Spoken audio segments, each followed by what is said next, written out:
In the last video, I showed you how to make your background scroll and like this. And in this one, what I've done that's new is I've added a background 2.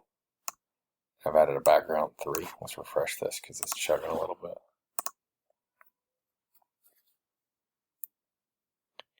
And you'll notice that I've placed them like if the original background was at a 200 X position, so it started in the middle of the screen here.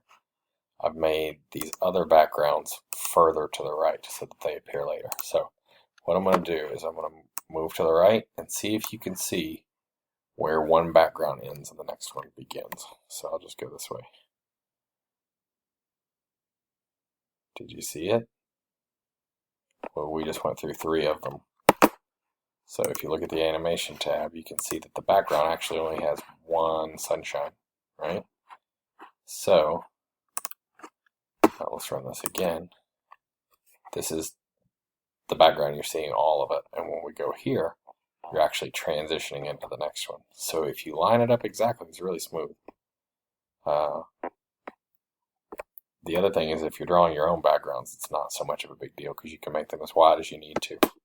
Okay, and to make all 3 of those move together, I had to actually add this for all 3 backgrounds as well. Just copied and pasted the same line. Okay, so this video is going to be about how to make them jump and how to add sounds of your own. So the first thing we want to do is grab an if, and the best key to control jumps is the space key.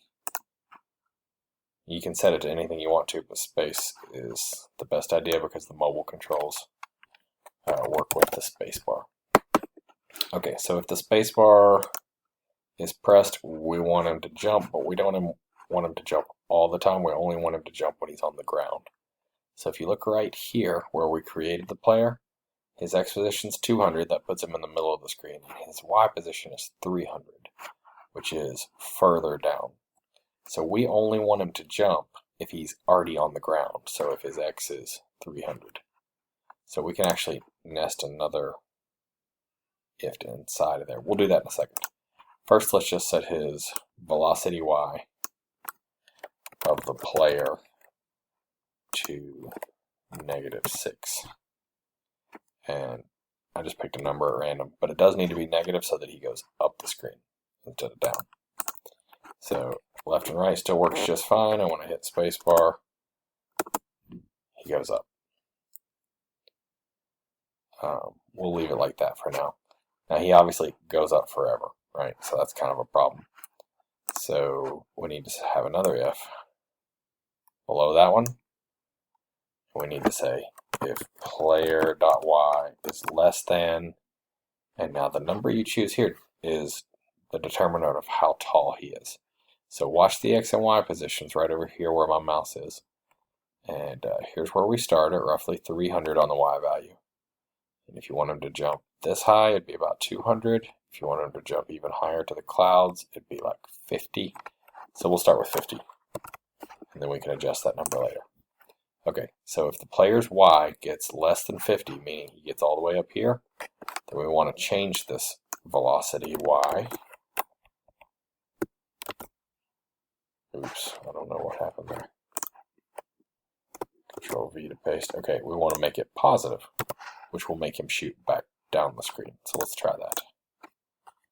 Spacebar jumps. Spacebar is supposed to jump. Okay. When he gets up to the clouds, he comes back down. Now he's also going to go back down forever, right?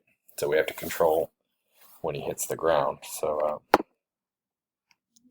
that'll be a third one. Feel free to pause this anytime you need. If player.y gets greater than, now when he's sitting on the ground, he's at 300. So that's where we want to stop him. If it gets greater than 300, then we want to set his velocity to not moving, right? So that would be a velocity of 0. Let's try that. Okay, so he's left and right, it's working just fine. He jumps, gets up high, comes back down, and stops. That's actually good enough. Now, one thing is if we say player.y, you would expect, because right here, he was created at 300 and he went back to the same spot, you would expect this value to be 300. But it's actually 306 because it had to go greater than 300 before we ever turned it off. So if you just want to keep things consistent so you'll know exactly where he is all the time, when he goes past it, you can set his speed to 0 and set his Y position back to its original 300. It'll just be a couple pixels and you won't be able to see it, but it will help later on. Okay, left and right works fine. Spacebar, jumps, back down, and now you can see he's landing at the right spot. Let me do that one more time. And you can't really see that little jump at the end. Now, of course, he's moving too slow, probably, and he's moving too high. So if we don't want him to go all the way up to the clouds and we just want him to go up maybe to the middle of the screen, then you can change this 50 number to, say, 200. That looks a little better. And then if you want it to be faster, you can do -10. Let's see what happens if he jumps up fast and down slow.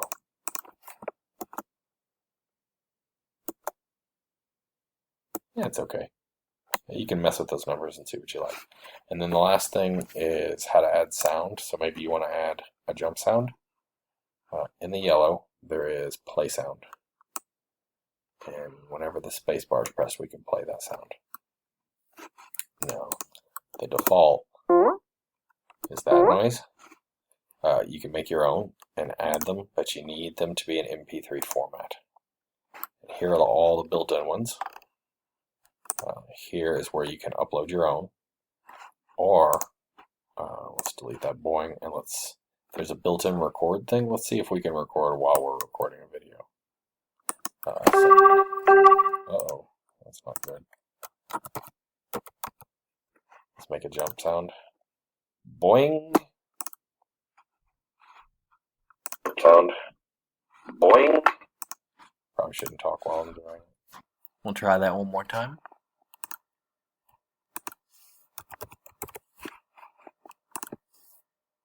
Boing. Boing. Okay, so my clicks are a little too loud, but that's fine. So now when I run the game, boing. Boing. Yeah, it's a little off, but it's okay. If you put true right here, then the audio will loop. So you probably don't want that. Boing. Boing.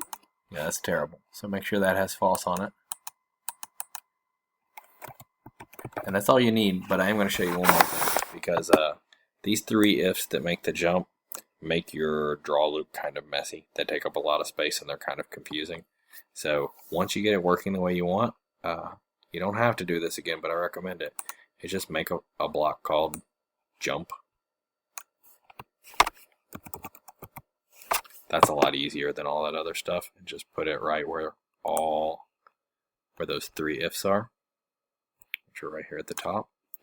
And then come down below the draw loop after it closes and grab this big one and call it jump. So you made this new block called jump way at the top, and then take all this stuff that was the jump and push it down into that other thing way down here, so you don't even have to look at that code unless you're trying to adjust the jump. And then while you're at it, since all this stuff is just moving left and right, you can do the same thing again. You can make a function called move. And then down here below the draw loop, out of the way somewhere, you can tell it what move means, which is all this stuff. And in that way you can keep your draw loop nice and clean and easy to read. Here, I'll just cut that. Control X.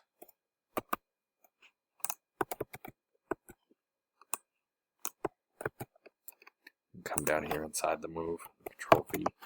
So now my draw loop is just this bit. nice and clean and easy to understand. And then as you start making more things, you can just give them a quick, easy name. Okay, so that's how to jump and how to add sound. If you need to learn how to do other things, just let me know.